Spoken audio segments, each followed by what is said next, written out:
주신 말씀 열왕기상 19장입니다. 구약성경 549쪽입니다.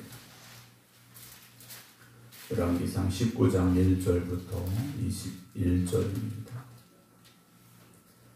아비엘리야가 행한 모든 일과 그가 어떻게 모든 선자를 칼로 죽였는지를 이세벨에게 말하니 이세벨이 사신을 엘리야에게 보내어 이르되 내가 내일 이맘때에는 반드시 네 생명을 저 사람들 중 한 사람의 생명과 같게 하리라. 그렇게 하지 아니하면 신들이 내게 벌 위에 벌을 내림이 마땅하니라 한지라. 그가 이 형편을 보고 일어나 자기의 생명을 위해 도망하여 유다에 속한 브엘세바에 이르러 자기의 사환을 그곳에 머물게 하고 자기 자신은 광야로 들어가 엿길쯤 가서 한 로뎀나무 아래 앉아서 자기가 죽기를 원하여 이르되 여호와여 넉넉하오니 지금 내 생명을 거두시옵소서. 나는 내 주상들보다 낫지 못하니이다 하고 로뎀나무 아래 누워 자더니 천사가 그를 어루만지며 그에게 이르되 일어나서 먹으라 하는지라. 본즉 머리맡에 숯불에 구운 떡과 한 병 물이 있더라. 이에 먹고 마시고 다시 누웠더니 여호와의 천사가 또 다시 와서 어루만지며 이르되 일어나 먹으라. 네가 갈 길을 다 가지 못할까 하노라 하는지라. 이에 일어나 먹고 마시고 그 음식물의 힘을 의지하여 40주 40야를 가서 하나님의 산 호렙에 이르니라. 엘리야가 그곳 굴에 들어가 거기서 머물더니 여호와의 말씀이 그에게 임하여 이르시되 엘리야야 네가 어찌하여 여기 있느냐. 그가 대답하되 내가 만군의 하나님 여호와께 열심히 유별하오니 이는 이스라엘 자손이 주의 언약을 버리고 주의 제단을 헐며 칼로 주의 손자들을 죽였음이오며 오직 나만 남았거늘 그들이 내 생명을 찾아 빼앗으려 하나이다. 여호와께서 이르시되 너는 나가서 여호와 앞에서 산에 서라 하시더니 여호와께서 지나가시는데 여호와 앞에 크고 강한 바람이 산을 가르고 바위를 부수나 바람 가운데 여호와께서 계시지 아니하며 바람 후에 지진이 있으나 지진 가운데도 여호와께서 계시지 아니하며 또 지진 후에 불이 있으나 불 가운데도 여호와께서 계시지 아니하더니 불 후에 세미한 소리가 있는지라. 엘리야가 듣고 겉옷으로 얼굴을 가리고 나가 굴 어귀에 서매 소리가 그에게 임하여 이르시되 엘리야야 네가 어찌하여 여기 있느냐. 그가 대답하되 내가 만군의 하나님 여호와께 열심히 유별하오니 이는 이스라엘 자손이 주의 언약을 버리고 주의 제단을 헐며 칼로 주의 선자들을 죽였음이오며 오직 나만 남았거늘 그들이 내 생명을 찾아 빼앗으려 하나이다. 여호와께서 그에게 이르시되 너는 네 길을 돌이켜 광야를 통하여 다메섹에 가서 이르거든 하사엘에게 기름을 부어 아람의 왕이 되게 하고 너는 또 님시 아들 예후에게 기름을 부어 이스라엘의 왕이 되게 하고 또 아벨몰라 사밧의 아들 엘리사에게 기름을 부어 너를 대신하여 선자가 되게 하라. 하사엘의 칼을 피하는 자를 예후가 죽일 것이요 예후의 칼을 피하는 자를 엘리사가 죽이리라. 그러나 내가 이스라엘 가운데 7,000명을 남기리니 다 바알에게 무릎을 꿇지 아니하고 다 바알에게 입맞추지 아니한 자니라. 엘리야가 거기서 떠나 사밧의 아들 엘리사를 만나니 그가 12겨릿소를 앞세우고 밭을 가는데 자기는 12째 겨릿소와 함께 있더라. 엘리야가 그리로 건너가서 겉옷을 그의 위에 던졌더니 그가 소를 버리고 엘리야에게로 달려가서 이르되 청하건대 나를 내 부모와 입맞추게 하소서. 그리한 후에 내가 당신을 따르리이다. 엘리야가 그에게 이르되 돌아가라. 내가 내게 어떻게 행하였느냐 하니라. 엘리사가 그를 떠나 돌아가서 한 겨릿소를 가져다가 잡고 소의 기구를 불살라 그 고기를 삶아 백성에게 주어 먹게 하고 일어나 엘리야를 따르며 수종 들었더라. 아멘. 엘리야가 갈멜산에 어찌 보면 큰 승리를 거두었습니다. 그리고 기도하여 하나님께서 비를 내리게 하셨던 말씀을 우리가 이제 열왕기상 18장 말씀에서 함께 나누었습니다. 그런데 오늘 19장의 말씀은 엘리야가 그 승리 뒤에 찾아온 위협 앞에서 처절하게 무너지는 모습을 우리에게 보여줍니다. 오늘 19장 1절에 아합이 엘리야가 행한 모든 일과 그가 어떻게 모든 선자를 칼로 죽였는지를 이세벨에게 말을 합니다. 그랬더니 이 왕비 이세벨이 사람을 엘리야에게 보냅니다. 그래서 뭐라고 말하느냐? 내가 내일 이맘때에는 반드시 내 생명을 저 사람들 중 한 사람의 생명과 같게 하겠다. 즉 죽이겠다라는 소식을 전합니다. 근데 정말 죽이려면 사람을 보내서 내일 죽일게 이것이 아니라 당장 죽였어야 되는데 말만 전한 겁니다. 그런데 그 말을 듣고 3절 그가 이 형편을 보고 일어나 자기의 생명을 위하여 도망하기 시작합니다. 형편을 보았다라고 되어 있습니다. 상황을 본 거죠. 지금 이 상황이 어떤 상황입니까? 바알과 아세라 선자 850명을 죽였습니다. 그로 인하여 왕비 이세벨이 화가 단단히 난 겁니다. 그래서 이 엘리야를 죽이겠다라고 사람을 보내서 소식을 전한 이 상황입니다. 자, 우리는 어떤 상황을 보아야 하겠는가라는 거죠. 하나님께서 불을 내리신 그 상황을 보아야 되고, 그리고 하나님께서 능력 가운데 바알과 아세라 선자 850명을 죽이게 하신 위대한 승리를 바라볼 수 있어야 됩니다. 그런데 우리는 어떻습니까? 지금 당장 내 앞에 처한 문제, 걱정, 염려, 여기에 집중하게 되는 경우가 더 많다라는 거죠.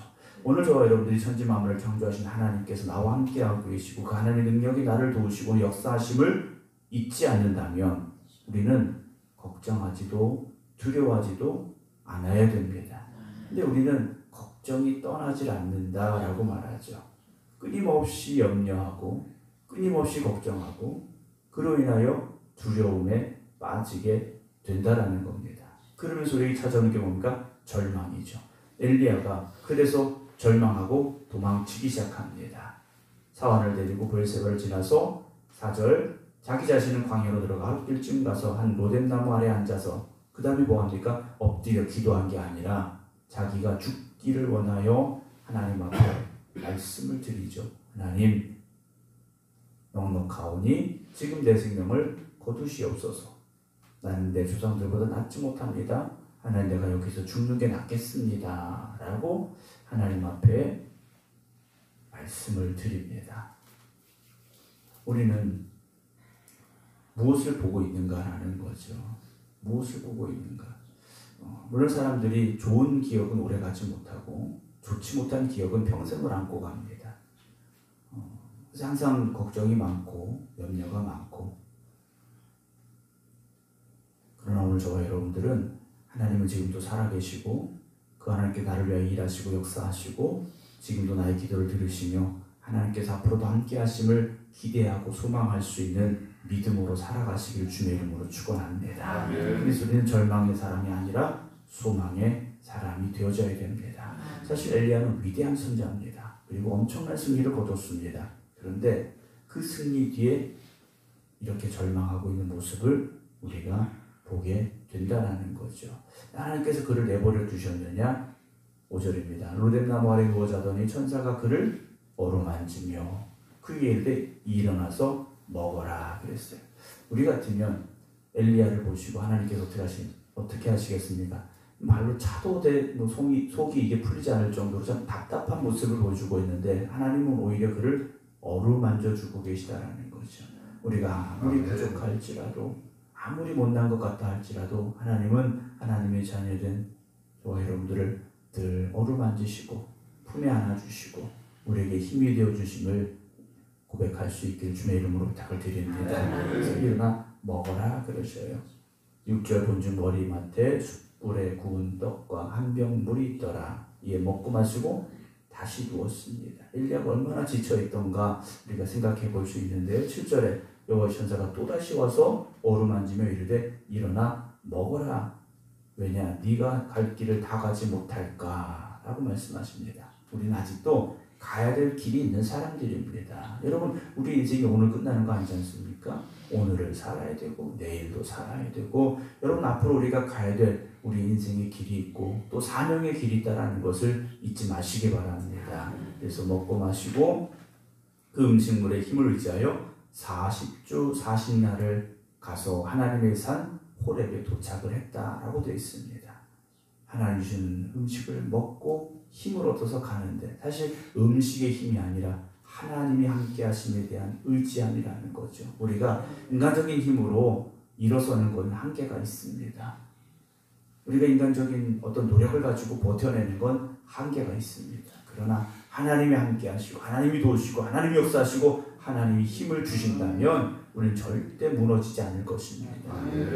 하나님 주신 힘으로 살아가는 오늘 이 하루가 되시기 바랍니다. 엘리야가 거기 도착해서 굴에 들어가 머물더니 여호와의 말씀이 임하시죠. 엘리야야 네가 어째서 여기 있느냐 라고 말씀하셔요. 엘리야 너 여기까지 왜 왔느냐라는 거죠. 40주 40야를 달려왔는데 네가 여기 왜 있느냐. 10절 엘리야가 대답합니다. 내가 만군의 하나님 여호와께 열심히 유별하오니 이는 이스라엘 자손이 주의 언약을 버리고 주의 제단을 헐며 칼로 주의 손자를 죽였으며 오직 나만 남았습니다 라고 엘리야가 말합니다. 하나님 나만 남은 것 같습니다 라는 거예요. 여기서 절망이 시작되는 거죠. 내 편이 없습니다. 내 말을 들어주는 사람이 없습니다. 나를 붙잡아주는 사람이 없습니다. 여러분 우리가 살면서 나만 홀로 남았다라는 그런 절망감이 찾아올 때가 분명히 있을 겁니다. 그런 시간을 겪어오신 분도 계시고 지금 그런 상황이라 생각하시는 분도 계실 거예요. 이러면 절망밖에 없습니다. 그런데 하나님은 엘리야만 남겨두신 게 아니지 않습니까? 일단 누가 계십니까? 하나님이 계시지 않습니까? 여러분 세상 사람들이 다 등을 돌려도 하나님은 지금 누구의 손을 잡고 계십니까? 엘리야의 손을 잡고 계시다는 거죠. 오늘 하나님이 여러분들을 붙잡고 계신 거지 않습니까? 절망과 좌절이 아니라 내 곁에 누가 있느냐가 아니라 하나님은 그래도 나와 함께 하십니다. 하나님으로 말미암아 위로받으시고 하나님으로 말미암아 힘을 얻으셔야 됩니다. 11절에 여호와께서 이르시되 너는 나가서 여호와 앞에서 산에 서라 하시던 여호와께 지나가시는데 하나님께서 이렇게 지나가시는 형상을 보여주셨는데 여호와 앞에 크고 강한 바람이 산을 가르고 바위를 부수나 바람 가운데서 여호와께서 계시지 아니하고 바람에 지진이 있으나 지진 가운데 여호와께서 계시지 아니하고 지진 위에 불이 있으나 불 가운데도 여호와께서 계시지 아니하더니 불 후에 세미한 소리가 있었다라고 되어 있습니다. 여러분 어떤 놀라운 막 현상이 나타나야 되는 게 아닙니다. 뭐 기적이 일어나고 뭔가 막 놀라운 일들이 일어나고 여러분 그럴 때 하나님께서 임재하시는 것이 아니라 하나님은 은밀한 가운데도 임하시고 나 홀로 있을 때도 임하시는 것이고 근데 하나님께서 임하시는데 말씀이 들렸다라고 되어 있습니다. 세미한 소리가 들렸다라는 거죠. 그때 엘리야가 듣고 겉옷으로 얼굴을 가리고 나갔다 그랬습니다. 왜 얼굴을 가렸습니까? 하나님의 영광을 마주할 수 없기 때문에 그 얼굴을 가리고 나가서 굴 어귀의 섬에 소리가 그에게 임하여 이르시되 또다시 말씀하시죠. 엘리야야 네가 어째서 여기 있느냐. 엘리야가 똑같이 대답합니다. 내가 만군의 하나님 여호와께 열심히 유별하오니 이는 이스라엘 자손이 주의 언약을 버리고 주의 제단을 헐며 칼로 주의 손자들을 죽였으며며 사실이 그렇지 않습니까? 그런데 그 다음에 오직 나만 남았거늘 그들이 내 생명을 찾아 빼앗으려 합니다 라고 말해요.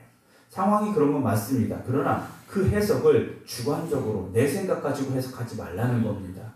여러분 우리 앞에 놓여진 문제를 내 생각을 가지고 해결하려고 또 내 생각을 가지고 그걸 판단하려고 하다 보면 잘못된 결론이 나올 수밖에 없습니다. 하나님의 말씀으로 들여다보시기 바랍니다. 하나님의 말씀을 의지하여서 여러분 우리에게 주어진 상황을 좀 판단해 보려고 우리가 한번 노력해 보자라는 거죠. 하나님 말씀하십니다. 15절에 여호와께서 그에게 이르시되 너는 네 길을 돌이켜 광야를 통하여 다메섹에 가서 이르거든 하사엘에게 기름을 부어 아람의 왕이 되게 하고 또 님시아를 여호에게 기름을 부어 이스라엘의 왕이 되게 하고 또 아벨몰라 사밧의 아들 엘리사에게 기름을 부어 너를 대신하여 선지자가 되게 하라. 지금 엘리야가 왜 이렇게 지치고 낙심했느냐? 나만 남았다라는 것이죠. 그리고 자기가 모든 일을 다 해야 할 것 같은 그 책임감이 너무나도 크고 거기다가 이세벨이라는 왕비는 자기를 죽이려고 하고 답이 없는 겁니다. 절망할 수밖에 없죠. 그런데 하나님께서는요 다른 길들을 지금 보여주고 계시고 하나님께서 어떤 방법으로 일할 것인가를 엘리야에게 지금 말씀해 주고 계시다는 거죠. 여러분 나 혼자 다 아는 게 아닙니다. 우리가 주님의 일을 하다 보면 어느 순간 그런 생각이 들 때가 있어요. 나 혼자만 일하는 것 같아요.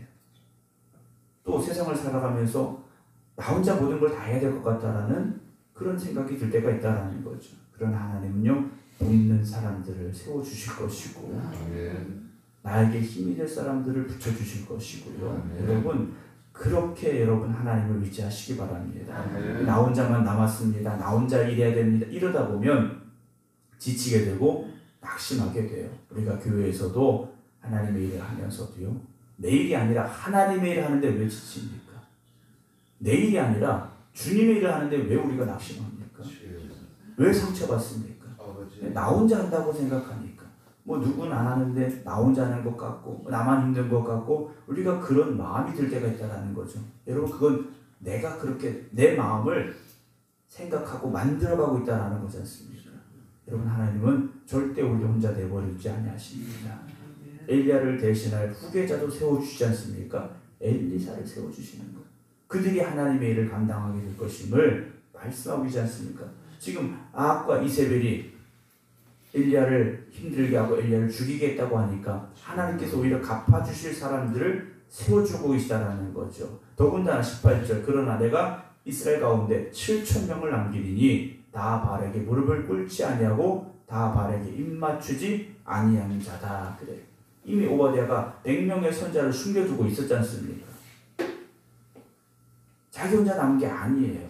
눈을 들어 조금만 옆을 봐도 이미 100명의 선자들이 남아 있었고 하나님께서 7,000명도 예비하고 계시고 하사엘을 통하여 아합을 치게 하시고 예후를 그 뒤를 이어 왕이 되게 하시고 힘든 엘리야를 대신하여 엘리사를 후계자로 삼아주시고요. 하나님께는 다 계획이 있으시고 뜻이 있으시다라는 거죠. 근데 우리는 지금 당장만 생각한다라는 겁니다. 지금 당장. 여러분, 하나님 앞에 엎드려 기도하시고 하나님의 뜻을 구하시고 하나님의 섭리하심을 믿으시기 바랍니다. 지금 당장 이게 전부가 아니지 않습니까? 하나님은 또 내일을 위하여 새로운 사람들을 세우시고 또 내일을 위하여 또 다른 일들을 계획하고 계시고 하나님은 그렇게 하나님의 역사를 이루어가고 계시지 않습니까? 여러분, 오늘 저나 여러분들은 내 인생을 살아가는 게 아닙니다. 하나님의 역사를 이루어가는 삶을 살고 있는 거라는 걸 잊지 마시기 바랍니다. 내 인생을 살려고 하니까 그렇게 힘든 겁니다. 내 삶을 살려고 하니까 어려운 거지 않습니까? 여러분, 하나님의 역사를 이루어가는 삶을 살아가시기 바랍니다. 그러면 하나님께서 책임져 주실 것이고 하나님께서 만들어 가실 것이고 우리는 지금 이 순간 내가 해야 될 일만 감당하면 되는 거지 않습니까? 그러면 다시 일어설 수 있습니다. 다시 여러분 힘을 낼 수 있습니다. 여러분, 오늘도 하나님의 역사는 여러분들을 통해 이루어져 가고 있음을 믿으시기 바랍니다. 그리고 그 역사의 한순간에 여러분들이 위대한 믿음의 사람들로 기록되어지기를 힘쓰시기 바랍니다. 오늘도 하나님은 살아계시고 여러분들을 통하여 일하신다면 오늘 이 하루가 결코 여러분들에게 있어서 절망의 하루가 아니라 소망의 하루가 될 것이고 낙심하는 하루가 아니라 다시 일어설 수 있는 믿음의 하루가 되어지기를 소망하시며 힘차게 이 하루를 살아가는 우리 모두가 되기를 주님의 이름으로 축원합니다. 기도하겠습니다. 11조임을 원진성 권사님 드립니다. 믿음과 감사함으로 드리오니 하나님 연락하시고 축복하여 주시옵소서. 오늘 우리가 세상을 살아가며 우리에게 주어진 현실 앞에서 절망하고 낙심합니다. 때로는 두려움에 빠지기도 합니다. 그러나 오늘 하나님께서 우리에게 다시 말씀하시고 하나님께서 우리와 함께 하심을 보여주실 때 우리가 깨닫게 하시고 다시 일어서게 하여 주시옵소서. 오늘도 우리가 고백합니다. 하나님은 살아계십니다. 하나님은 오늘도 하나님의 역사를 이루어 가십니다. 그리고 그 하나님의 역사에 오늘 우리를 부르셔서 그 일을 감당하게 하십니다. 고백할 수 있는 저희를 되게 하여 주시옵소서.